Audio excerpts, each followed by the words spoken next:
All right, it seems like everyone's here, so I'm going to call this meeting to order. If everyone will please turn on your cameras. I am going to start with a call of the roll. So Senator Undergraduate. Here. Senator Bamu. Here. Senator Desai. Here. Senator Dutta. Senator Dutta. Okay, Chair Everett. Here. Chair Fiore. Here. Senator Guffey. Here. Senator Hatzios. Here. Senator Gibbon. Here. Pro Temp Logan. Pro Temp Logan.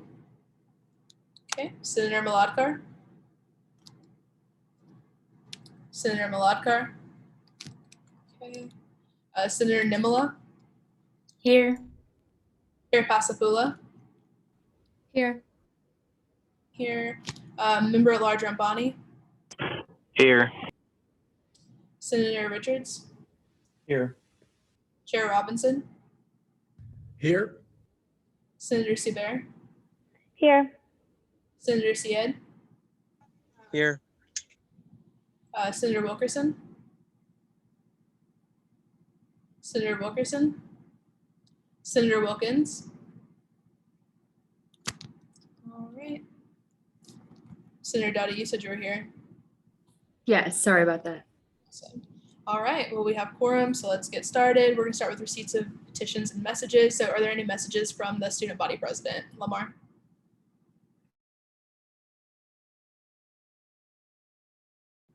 Is Lamar here?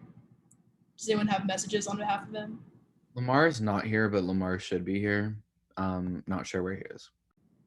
Okay, we can come back to him. Let's go to messages from the vice president. Colin, do you have anything for us? Yep. Well, hello, everyone. It's nice to see everyone again. I hope you all have been doing well. Hope you're finding time to rest this summer. Well, also, I assume a lot of y'all are busy doing internships and that, but I hope you're finding a little bit of time to rest in between now and when classes start in like the next 3 weeks. So that's really exciting. Any resource or support that I can be for you all or any of the projects you're working on or anything my office can support, reach out to me. I try to be as accessible as possible and would love to help you all on anything and collaborate. As far as some of the things I'm doing, our office has been a little bit slow right now, but very soon ramping up tomorrow. We are doing the hardship parking process right now. So we are in our first round of accepting applications that has been open for about a week. Those will close tomorrow at midnight. And then from the 29th of July to the 4th of August, the committee, the hardship parking committee, will be reviewing those applications and we will be making final allocation decisions by next week for our first round of the summer. And then we will start a second round, which will run from about August 5th to 11th. We'll accept applications and we will do a final last check on individuals that might have missed the early applications, and we will distribute those. As I've mentioned before, we have around 400 parking spots for the year that we distribute for hardship parking. The goal is to do about a 2/3 split. So we would do 2/3 of those in the fall. Right now, that's looking like we're going to allocate about 250 to 300 parking spots. The last time I checked our Heal Life form at the moment, I believe we had around 250 applications so far. So about on track for what we expect. Of course, not everyone will be receiving a spot through hardship parking, but those will be evaluated with all the materials that have been provided, and we will have our committee review those. So if you all have any questions about hardship, I appreciate everyone that's been sending me the emails that you all receive through different Senate channels so I can answer those. I've made sure to help people as much as possible with those, and I appreciate you all keeping me in the loop with that to answer those. If you all have any questions personally about it or know anyone who has questions, if you send them my way or if you come to me for an answer to provide that with them, I'll make sure I can do that as best as possible. Like I said, we will be finishing up our summer cycle for that a few days before class starts. And then we will be doing hardship parking again in the spring, but with a lot less spots. So the remaining third. That's about all the big updates that my office is up to, other than helping with the facilitation of the campus president's council is something new that's been established. I'm serving on that at the moment, working with them just to make sure that we're bringing perspective of all student organizations to administrators and that. And those are the two large things that my office is working on right now. Of course, conducting and preparing the materials for the next round of external appointments, which will happen with our general recruiting application in the fall that will be run by the Chief of Staff's office. Outside of that, those are the big projects we're working on. Would love to answer any questions you all might have about hardship, campus president's council, external appointments, etc. Are there any questions for Colin? So please raise your hand. Chair Pascagoula. Yeah, not really a question, but just be sure to reach out to me regarding the external appointments so that I can kind of set up those meetings to have those external appointments come to oversight and advocacy. Yes, absolutely. I will have my chief of staff reach out to you to start those early conversations. I know that review process typically happens in like February, but I want to make sure we're proactive on that. So I appreciate that reminder. Yeah, and I know like we have to review certain like appointees, like they have to come to oversight and advocacy meetings. So I just want to make sure that I'm aware like who those members are so I know to reach out to them.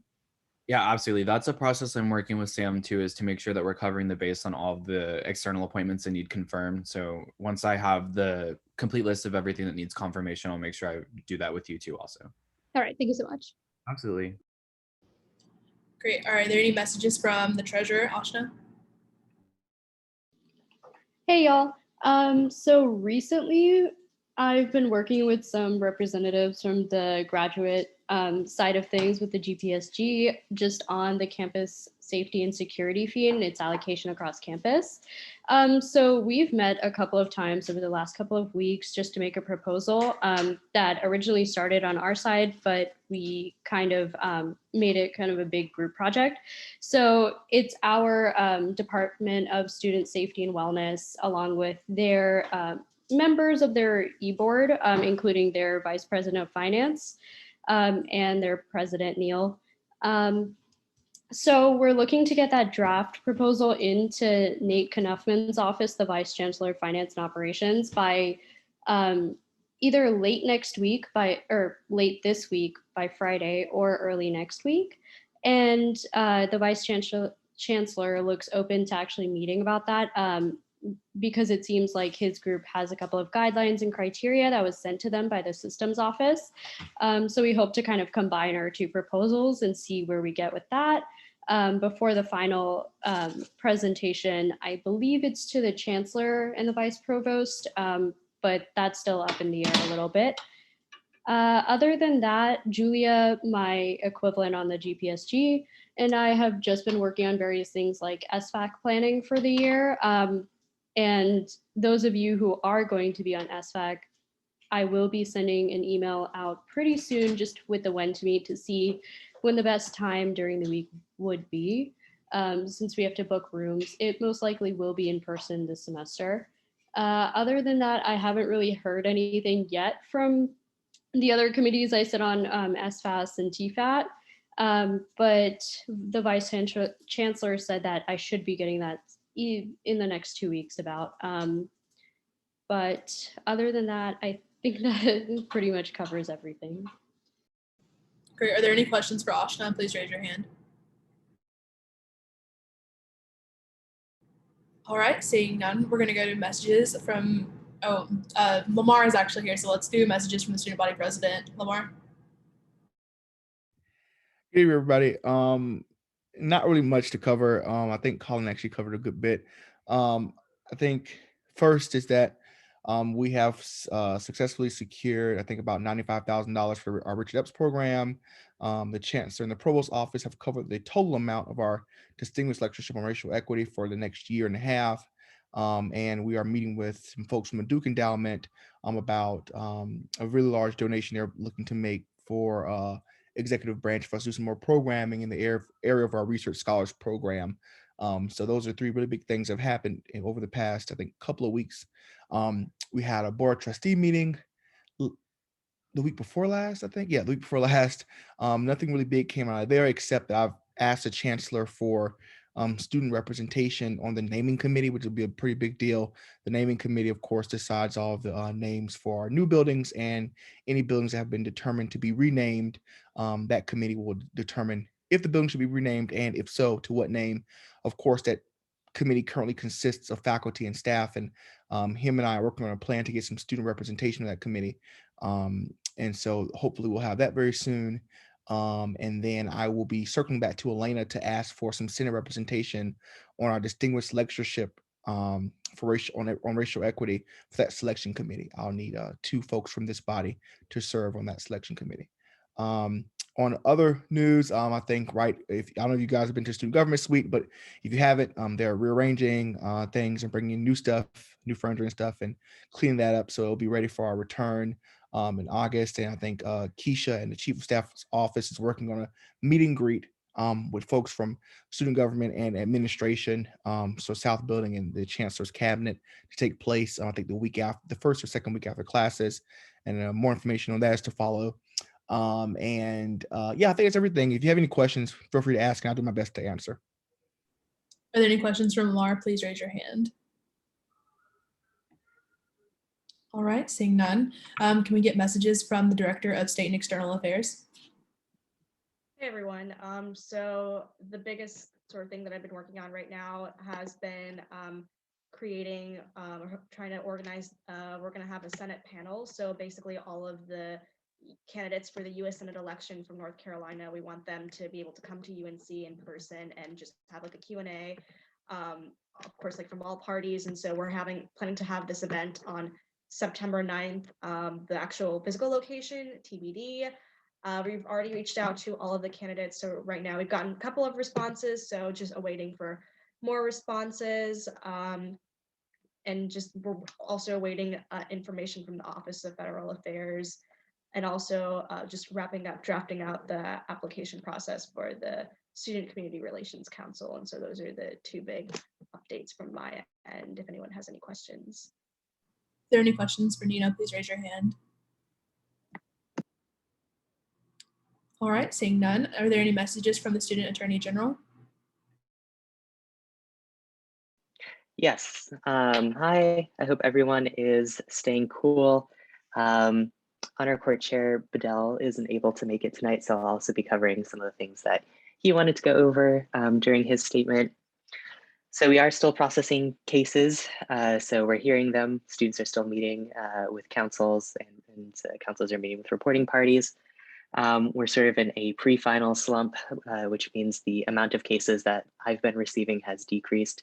We do have a full docket until the end of August and start of September.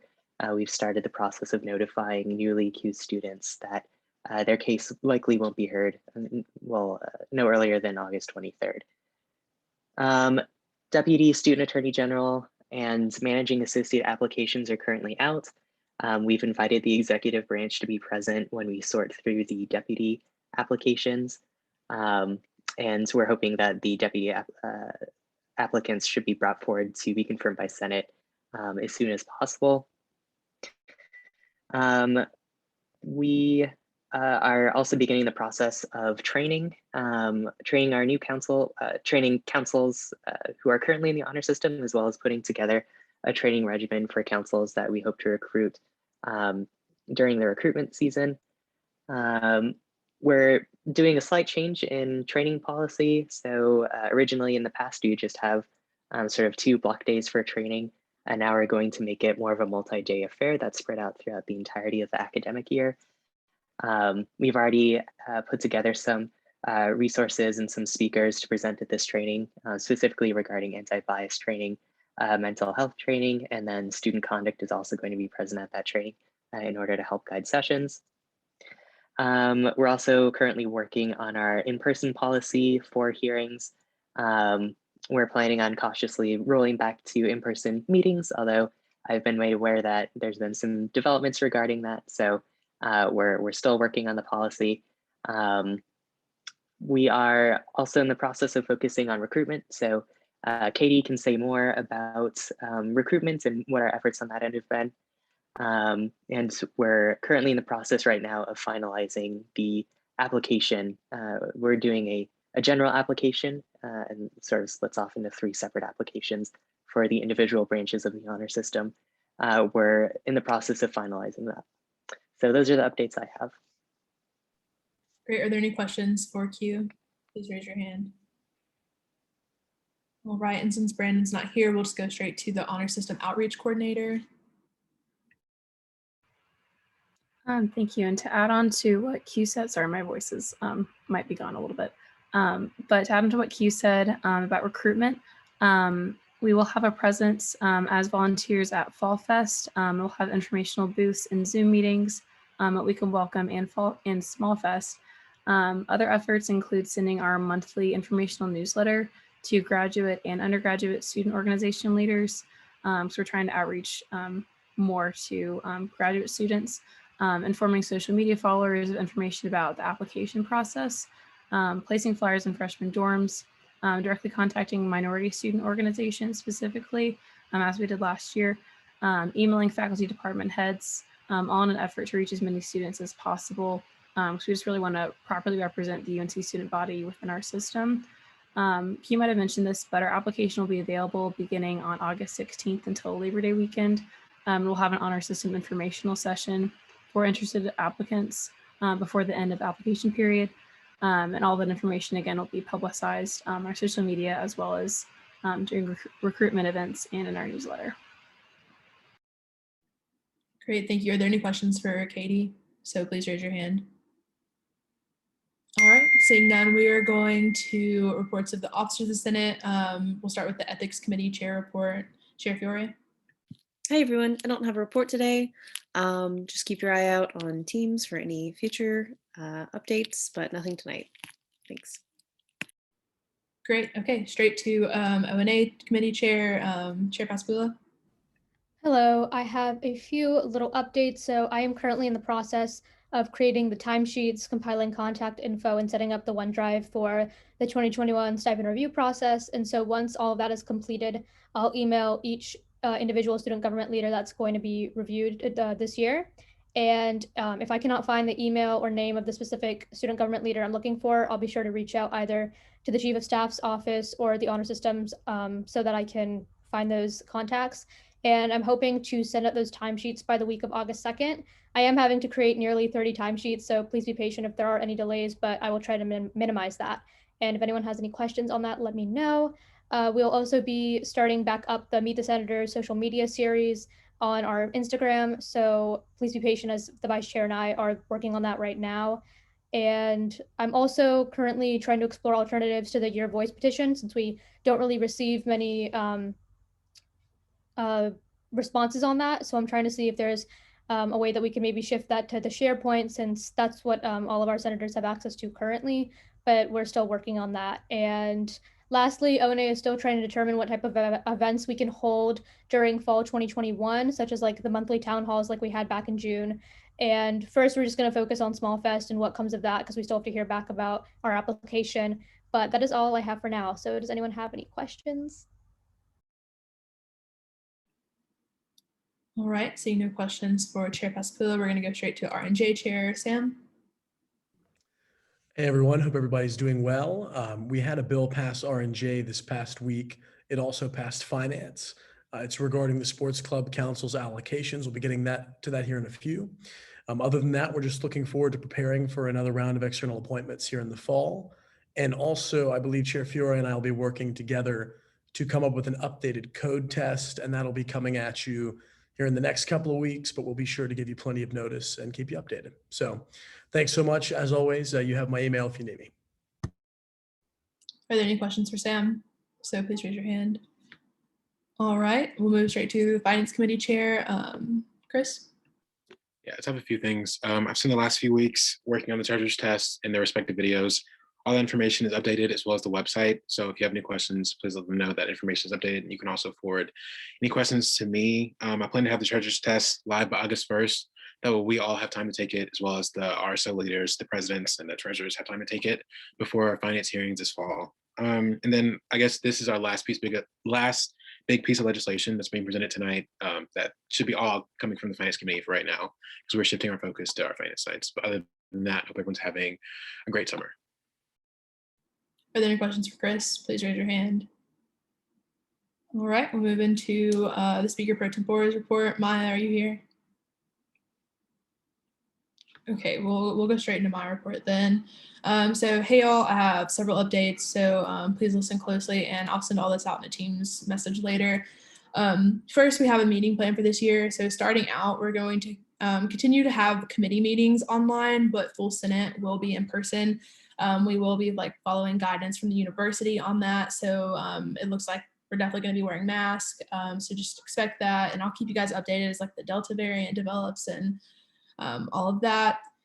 For committee meetings, like the attendance will be dependent on having cameras on. If you have some issue with that, please contact your committee chair and work out something there, but we will ask you to be present and on camera for that time. Full Senate will occur in the Gardner building. So I don't have exact room number for you yet. I have tried to contact to reserve our room, but I can't do that until the week of. So just keep an eye out on that and I'll get it to you when I get it. We also have set times for Senate and committee meetings for the following years. So committee meetings will begin the week of 8/23. So the Monday after we start classes. They will occur every 2 weeks after this date, barring holidays and any days we're off officially for the university. Finance will be meeting on Tuesdays at 6 p.m. O&A will be at Wednesdays at 8 p.m. R&J will be at Thursdays at 6 p.m. And the first full Senate meeting will be on 8/31. Senate meetings will always be on Tuesdays at 7:30 every 2 weeks. So the off week of committees. Next, we are signed up for Small Fest. Once I figure out more about table and time, I will let you guys know and I'll get that to O&A and let them head that effort. Next, please mark your calendars for 8/21. So that weekend after we start school, we're hoping to have a little small Senate retreat. I'll get more details to you guys as that develops, but please just kind of keep that in mind and mark your Friday and Saturday for those days and just kind of keep it clear as best you can. In about a week or so, I guess Chris and Anna and Sam touched on this, but we'll be sending out the student code test and the treasurer's test. All senators must complete these. So please do keep that in mind as you are arranging your schedules. Pallavi, the Friday and Saturday, that will be, sorry, let me make sure, the 8/21. So we start classes, I think, on that Wednesday. It'll be that Friday and Saturday. And we might do something like Friday afternoon and Saturday morning is what it's looking like right now. Okay, so if there are any questions for me, I'm happy to take them. Please raise your hand. Senator Richards. Yeah, are you able to answer any questions about the staff applications that went out today? I know Maya or SPT Logan is not here, but I can do my best, but that is Maya's wheelhouse, but I can try. Yeah. Did leadership discuss combining the parliamentarian and the sergeant at arms into one role? Because they're listed in the same section here on the application, and they're both pretty large responsibilities for staff. I'm a little concerned about combining those. Okay. We did not discuss that as leadership. I think that application was kept the same from prior years, and I think in prior years they had them combined.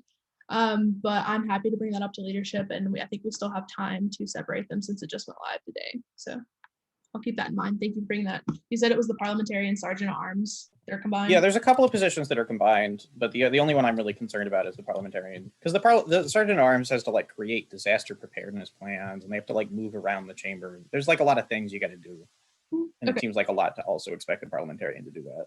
I got you. I'll keep that on. I'll let Maya know about that when she gets here. Okay. Are there any more questions? All right. Is there anyone here for public comment period? So please raise your hand. All right. There is nothing on the consent calendar. I just realized the general orders calendar, it is in the wrong place. So I'm really sorry about that, but we are going to go to USB 103023, a bill to allocate funding to Sports Club Council. I will fix that on the agenda in a second, but I'm going to share my screen. Chair Everett, if you want to begin to talk about that. Okay, perfect. Yeah, so this bill basically it's really come from the mind of Dr. Bobby. So this bill would basically give us opportunity as the Finance Committee and as the Undergraduate Senate body to allocate a lump sum to the UNC Sports Club Council. There are 48, I believe, that is the number, active clubs under the Sports Council. And this bill, by putting this in place, as the council allocates money, it'll be a lot better with equity, as we don't really know the needs of each organization, but the council does. So this bill would just give the Finance Committee an opportunity to do that. And this would happen at the first of the year. And this number, $50,000, was agreed upon by Dr. Bobby and the leadership team that met, just because the Sports Council is also getting money from other places like the recreation organization. So yeah, I think that's pretty much the basis of the bill. Yeah. Great. Are there any questions for Chair Everett? I'm going to stop share temporarily so I can see hands they get raised. Motion to enter Q&A. Oh, Second. okay. Do you want to do a motion for discussion? We should see if there are any questions first. So- probably. Okay. Are there any questions? Is there a motion for discussion? So moved. Is there a second? Second. All right. We're now in discussion.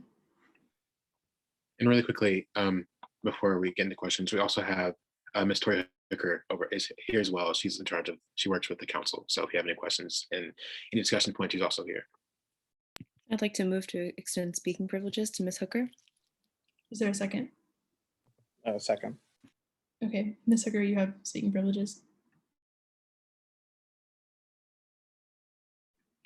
Is there anything you would want to add or speak upon?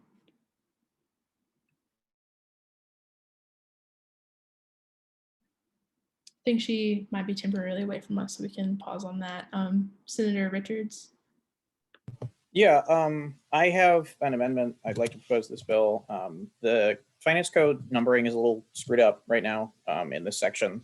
This is not a substantive change, but I could just copy and paste into the chat what it is that I would like to see. So the way that I'd like to make this section 305, change section 305 to section 310, 306 to 311, 307 to 312, because the code is supposed to follow a pattern of Article 1 gets section 30 something, Article 2 gets section 31 something, Article 3 gets section 32 something. I mean, it mostly follows that, but there's a couple of things where things have been moved around and not renumbered, or have been something strange has happened. So this, I have checked the rest of the code and other relevant documents that I have access to, and there are no references that need to be changed other than this. So if that's friendly, we also discussed this briefly in R&J, but I said I would make the motion here because we were almost done. Chair Everett, do you find that friendly? And I can go ahead and share screen again. Yeah, I'm sorry. I don't understand. That's my fault. Slow learner. Can you reiterate that really quickly? Yeah, sorry. It's basically, so section 302 exists right now. There is a section 302, and the way that it would work if we were to just pass this as is every section would get pushed up a number, which is okay. Fine to do, but we don't really we're not really checking super. We're not being super conscientious about checking right now because we don't have a clerk who would normally do that. So it would just change the number, section. So this would change the number to 305 and then change 305 to follow the pattern that it's supposed to follow in Article 2 to be 310 instead. Yeah, thank you for explaining that. Long day. Yeah, that's friendly.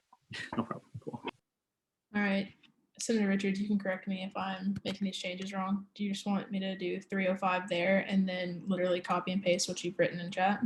Yeah, so obviously the cross throughs have not gone through into the chat, but 305 in the second section should be crossed out, 306 should be crossed out, 307 should be crossed out, and 308 and 309 should be crossed out.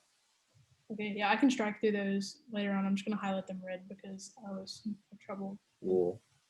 And then 310, 311, 320, and 321 should probably be yellow, but that doesn't really matter.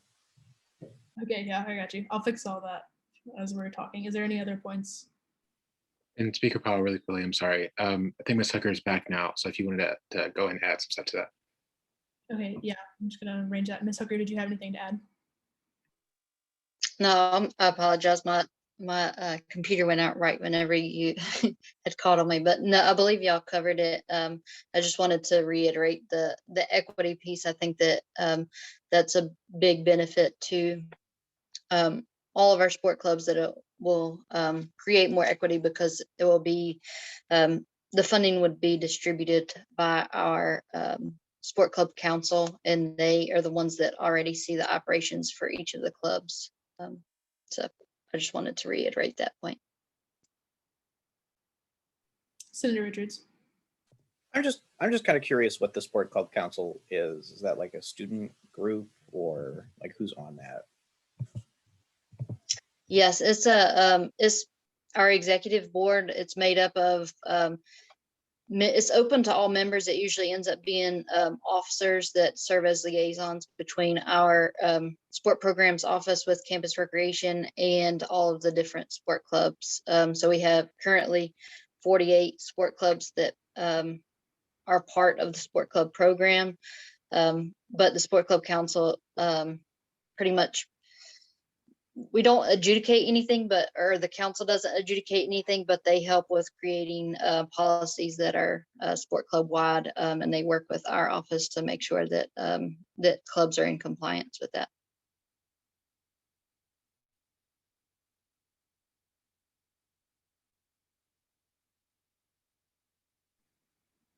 Are there any more points of discussion? Oh, Chair Robinson.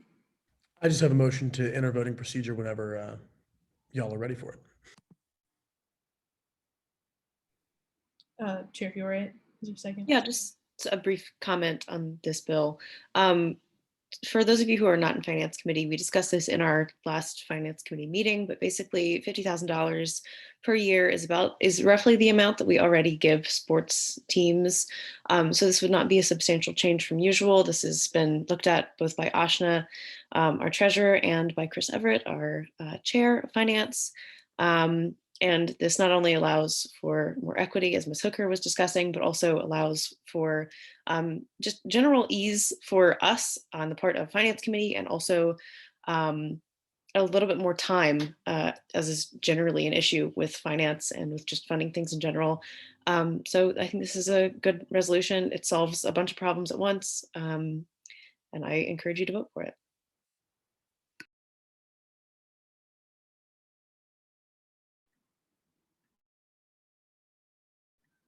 Second on Chairman Robinson's motion to. I'd like to move to accept this bill by unanimous consent, because we can do that now. Very exciting. Are there any objections? All right, hearing none, this bill will pass. Great. All right, we're going to go to USR 103022, a resolution to demand the cessation of UNC Chapel Hill's involvement in the U.S. News and World Report College rankings. Senator Rampani, do you want to present this? And I will share. Literally just walked in the door. Give me 30 seconds to get on my computer. I'm sorry. If you want to share the screen real quick.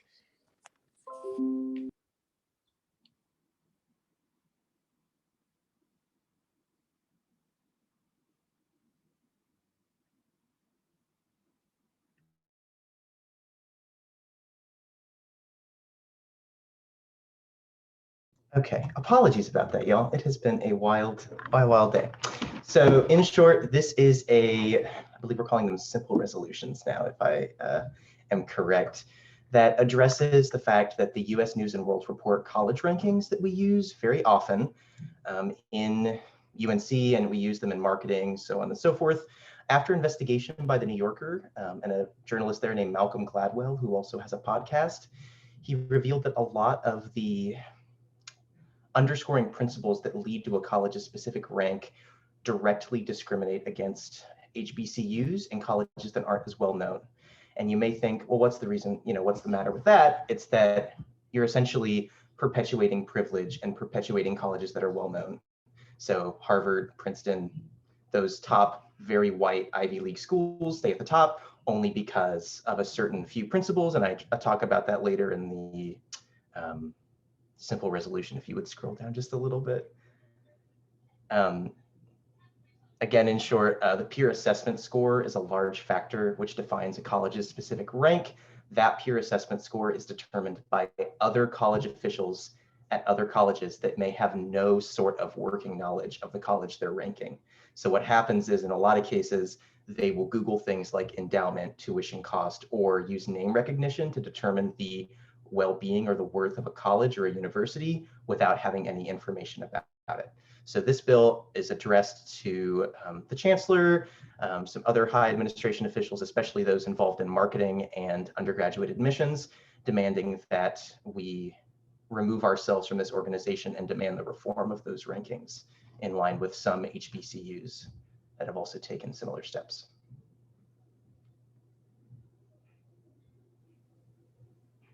Is there a motion for?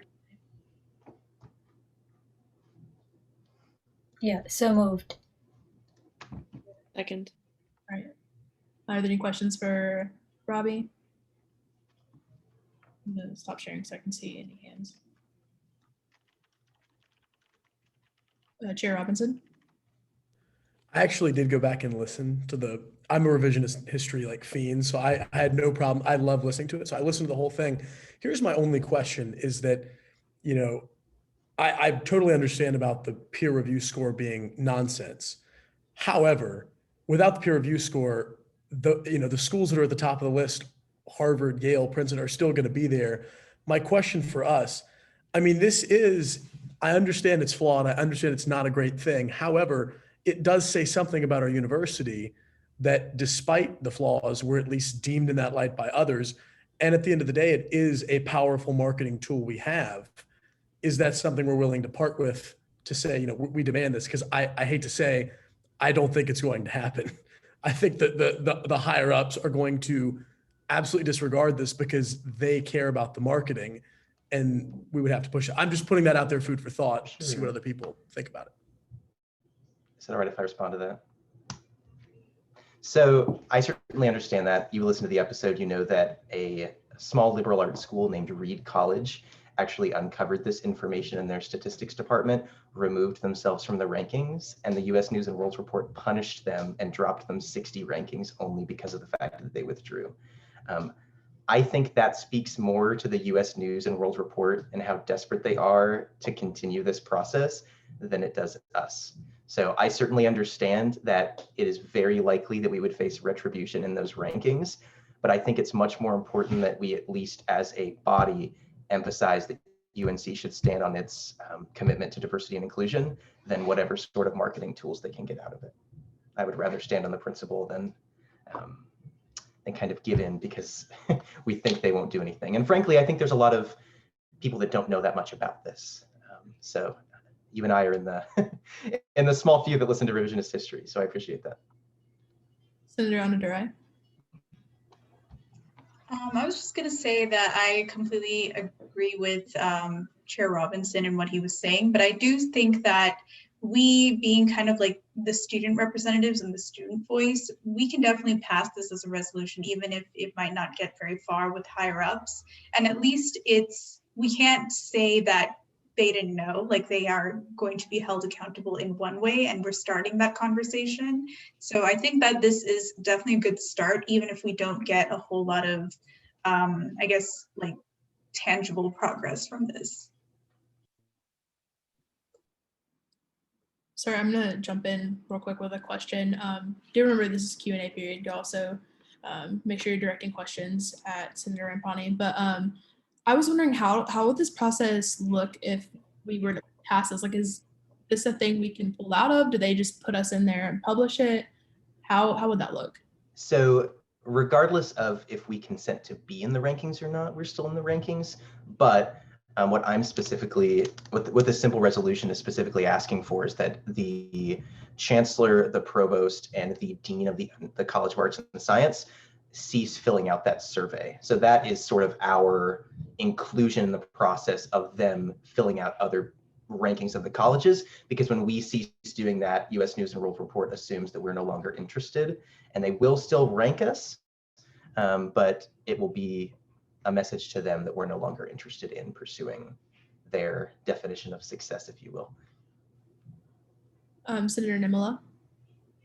So, I mean, thank you, Speaker Powell, for asking that question, because I don't think that registered to me that we would still be on the rankings and that the only thing would happen is like our chancellor not filling out the survey.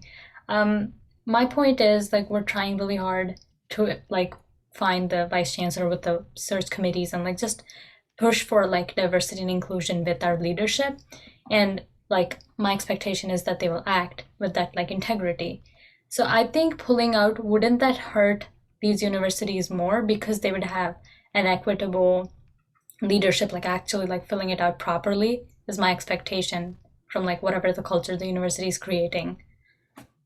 Right. So I certainly understand that that thought, and it would be nice to think that that happens. But essentially, what the U.S.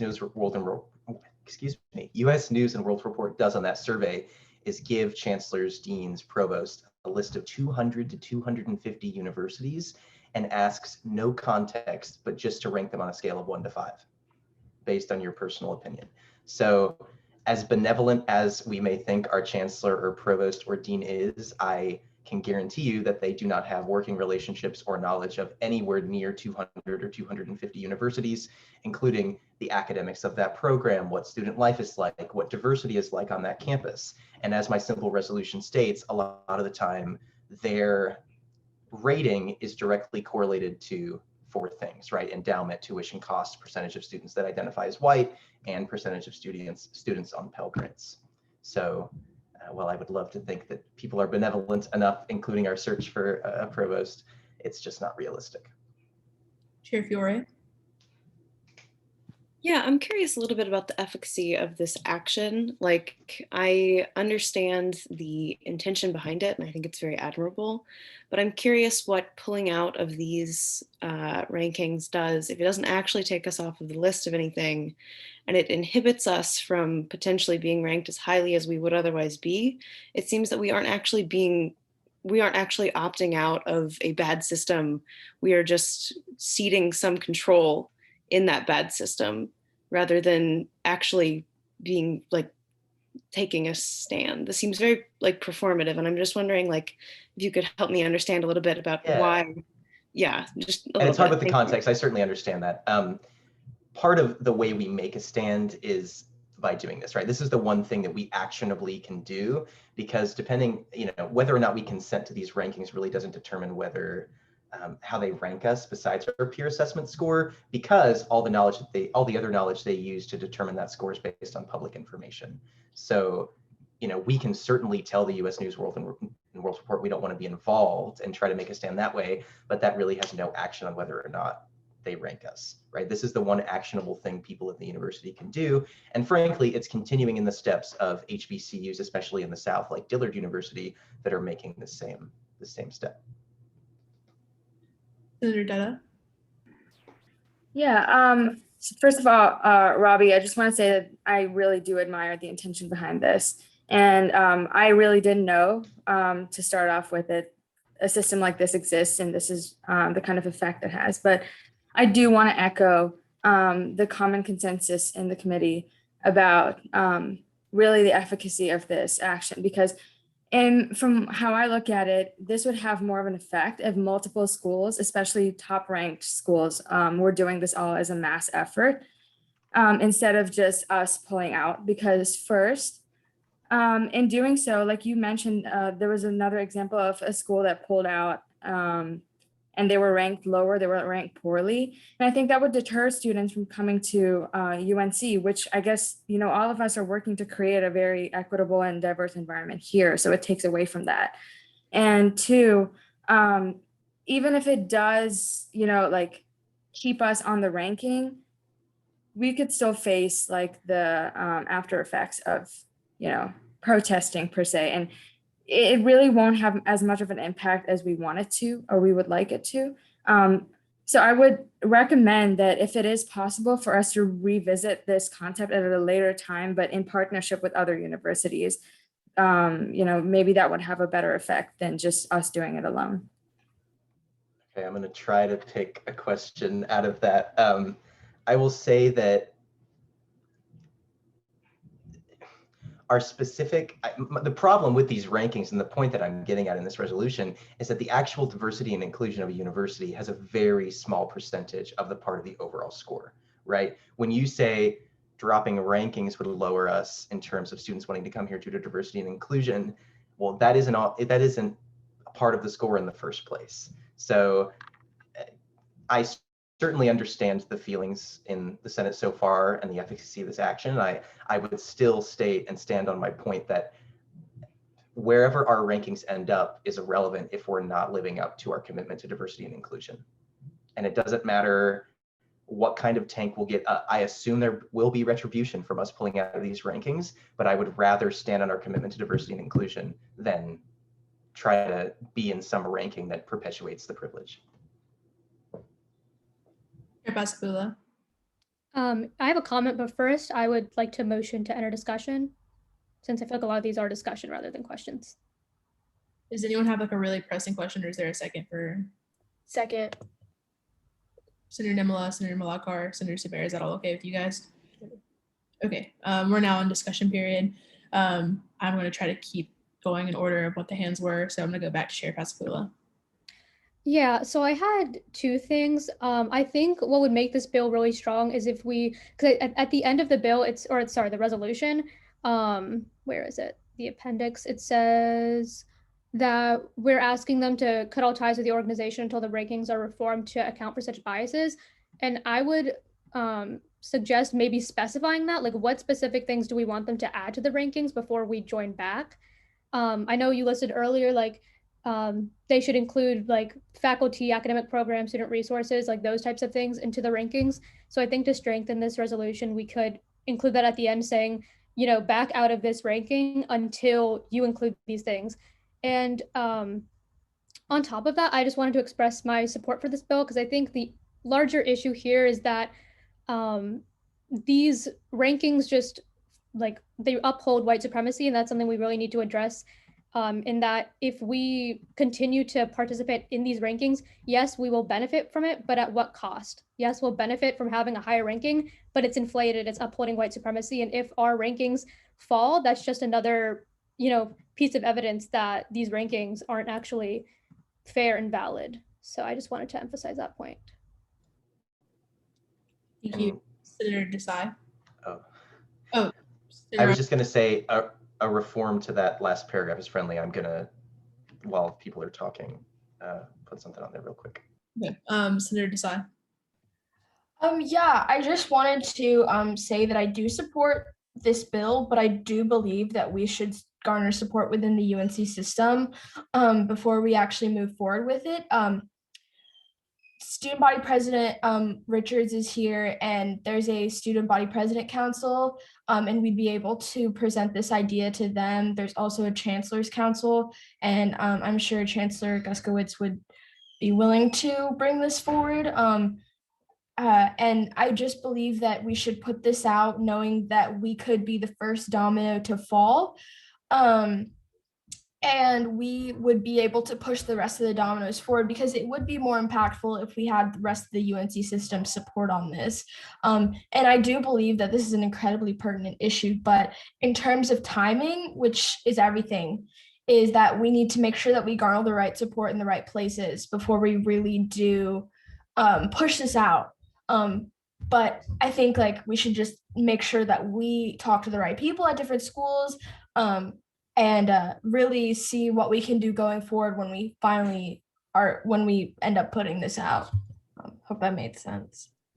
Yeah, and I just want to add, like, those aren't mutually exclusive things, right? This motion does not necessarily mean that that domino is going to fall. We just want to begin the conversation with those higher administration, and this is our voice to do that. So certainly understand that.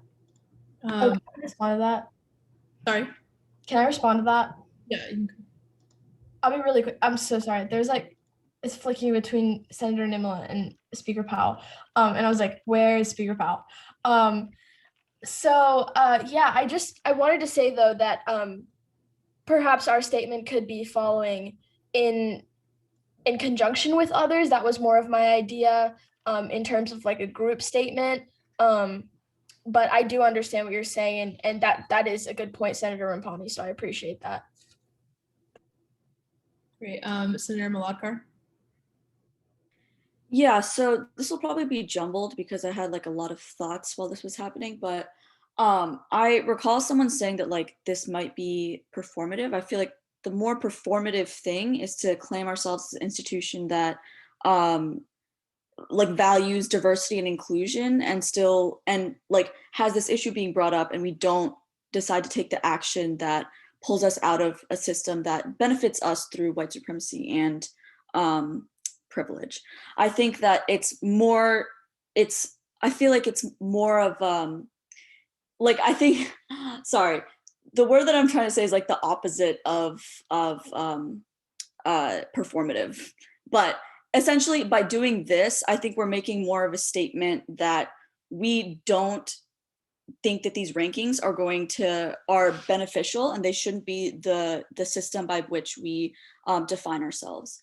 Another thing was that I feel like if a lot of HBCUs, it was mentioned that a lot of HBCUs are pulling out of this ranking system. I think that if an institution that's as well known and as respected as UNC does the same thing, we would be able to get a lot of coverage about this, and then people would start talking about it more. And so that kind of also flows in with Ish, Senator Desai's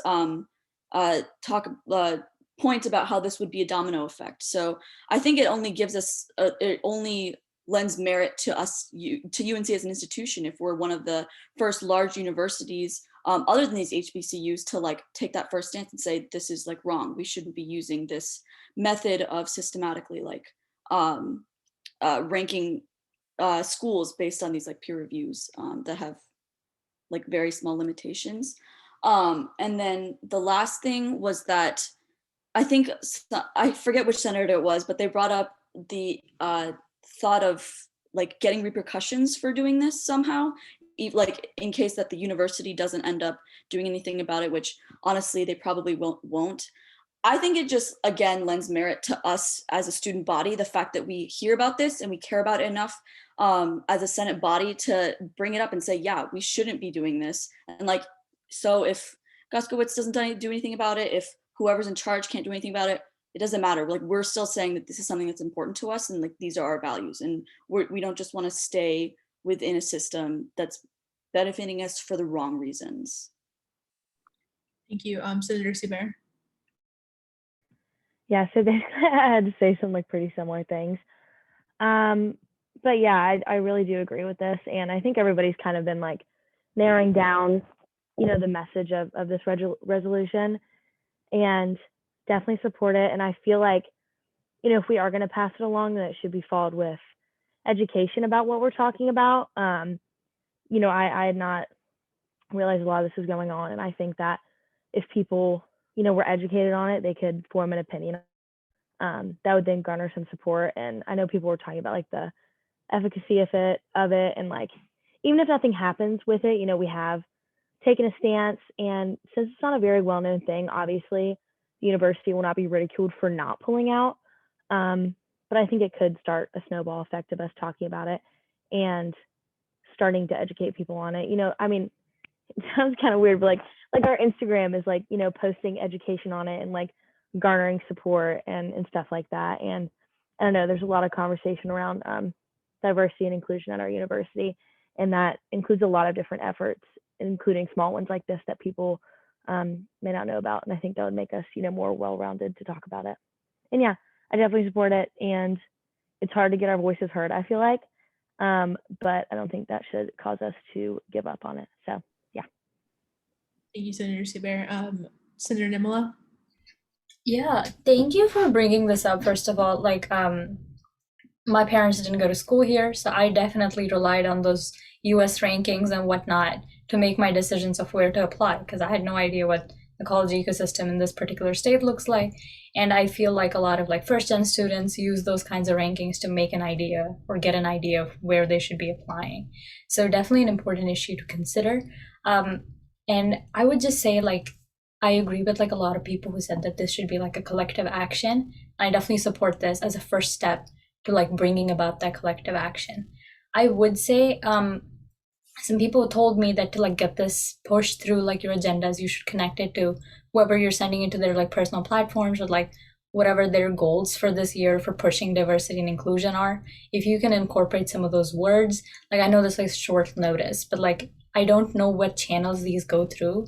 Speaker Powell, if you could like speak to that in a quick second, but just like how these concurrent resolutions go through, because I don't want this to get like lost in a mailbox, because then there's no you know, guarantee of action on this. And like, I think Senator Richards mentioned that the surveys have probably already been sent. I would like this to be like an actionable item for them, and we can't do that unless like we can follow it up and like sort of like boost it, rather than just being like normal resolution that we're like bombarding them with over the semester.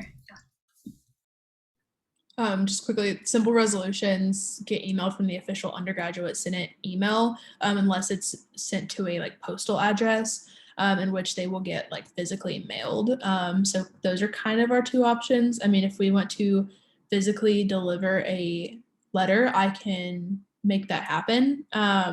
But otherwise, it'll just get emailed from our official address or email address.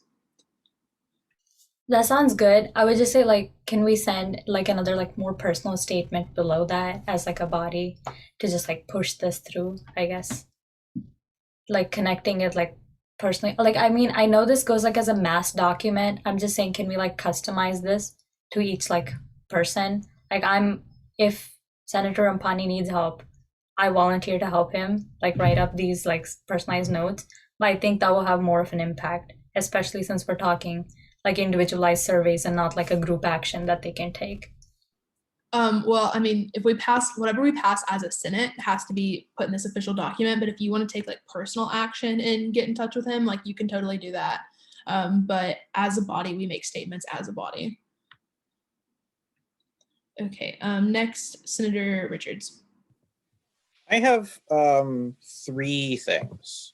First of all, I don't think that this list is the complete list of everybody that the US News sends surveys to at UNC. And I would like to like put some effort into figuring that out maybe in the future, not at this meeting, or maybe at this meeting, I don't care. And make sure that this letter gets sent to most people or all people who US News is interested in surveying. Because it's like, I don't think that we're going to get like an administrative policy change out of this. But like, I think it's very possible that like, I don't know, department chairs or something will read this letter and be like, oh, that's an interest. I had not even really thought about this ever before. I should like look into this issue. 2, I will admit that when I read this the first time, it struck me as a little bit silly. But I did a little bit of research on the issue.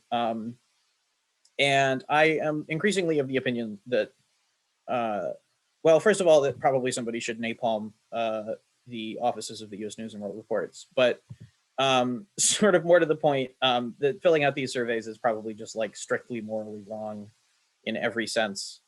And if people are filling out the surveys, they should really stop. They're really bad. They're very dumb.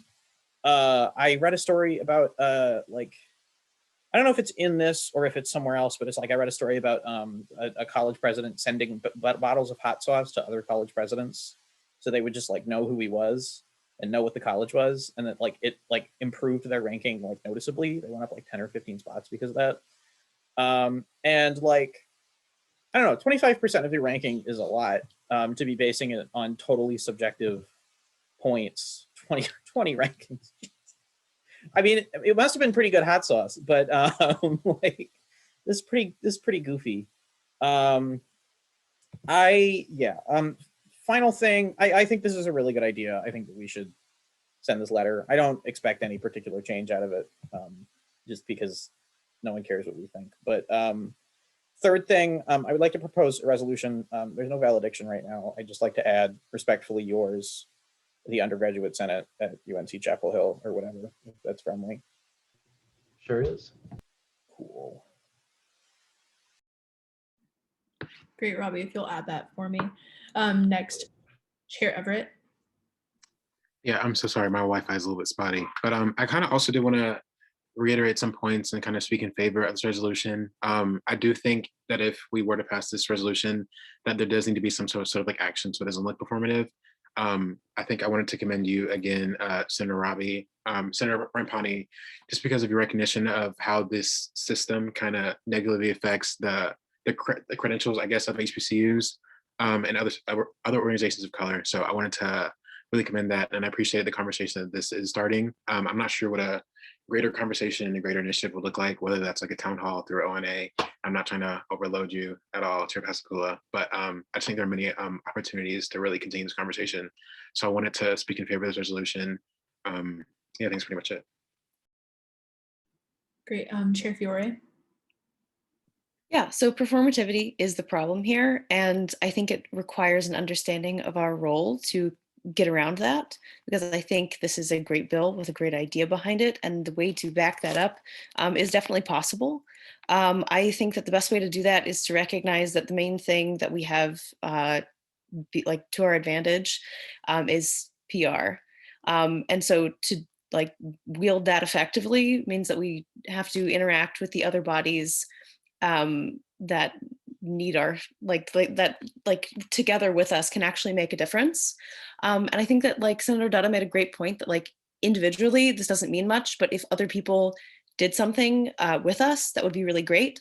And I think that that's like the perfect solution is that we specifically challenge other people. I think we start with other universities and colleges in North Carolina, and we challenge the other UNC branches like UNC Greensboro, UNC Charlotte, Wilmington, etc., NC State and Duke, specifically Duke, but also NC State, Duke, and us, I think together, all three, really makes an impact. I think especially if we can get Duke and challenge Duke to reject this as well and stop filling out these forms, that's going to make a big difference because they are one of the people who are a heavy hitter and they are one of the people who are like going to get people's attention, possibly more than us, frankly.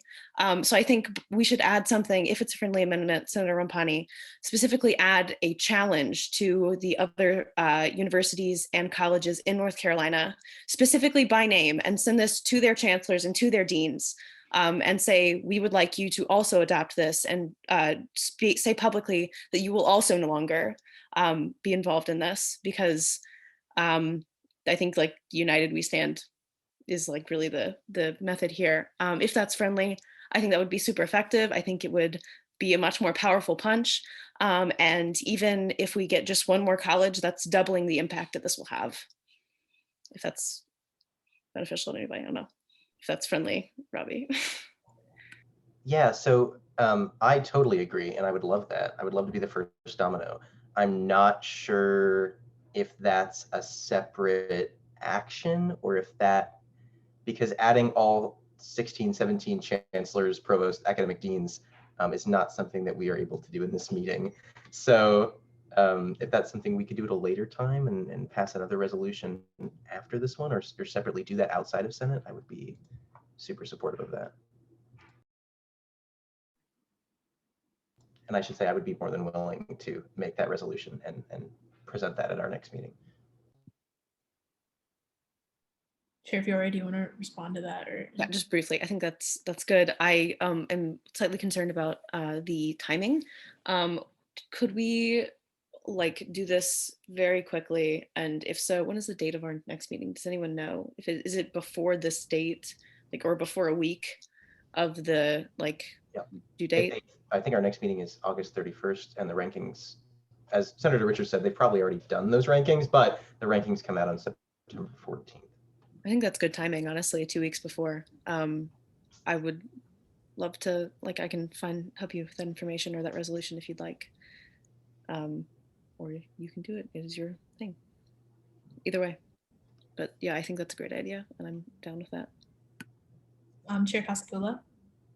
Yeah, Chair Fiore basically said what I was already going to say, but like addressing the urgency of this bill or resolution, because those rankings do come out this September. So making sure that we can get this passed and sent to the respective people before then. And I think on top of that, just making sure we reach out to like other student governments, like not just reaching out to the deans, but also reaching out to other student governments so that they pass similar resolutions. And then one more thing, this is very small, but I think there's a typo on the resolution, like the word success in the beginning. I think it's misspelled. It might have been changed by now, but I thought I saw it somewhere. I don't know what you're talking about. I swear, I saw it. I don't know where it went. Maybe you. I fixed it. I think it's in like the clause, the preamble clause, but I don't know what they're called, the whereas clauses. Yeah, maybe. This is just a personal thing. Could you fix the did. page break to, it's like, whereas and Appendix A are on their own page, and it's bothering me. I'm sorry, wait, what is it? Appendix A and the to whom it may concern, I'm sorry, are on their own page instead of part of the letter, and it's just kind of making me crazy. Thank you so much. I'll make sure I format that before I send it out. I would, yeah. All right. Did we figure out the success thing? Is that misspelled anywhere? Yeah, I figured that out. Okay. All right. Senator Seabear. Okay, sorry, this is really quick, but I do agree with the urgency of pushing this out, but also I feel like we shouldn't be discouraged by not a very quick response from the university, and that this could possibly be like a, like a yearly push, whenever it comes out. And just because, we're not coming into this with a lot of support or knowledge of it yet, not to be discouraged of it, but to begin the process of talking about it. Also, another thing, I feel like social media is really powerful in getting this out and encouraging other universities. Obviously, more important people at our university can reach out to other universities, but those infographics that people are really liking right now, kind of as an investigative thing on this, being posted to whatever and tagging other universities. It may sound small, but sometimes that's how things start, until more support is gathered. And also, I don't really know how things work with the Daily Tar Heel, but possibly encouraging, people that to possibly do a story on it that could then be spread. And again, that's it. Great. Are there any more points of discussion? Motion to enter voting procedure. Is there a second? Second. All right, let me pull that up.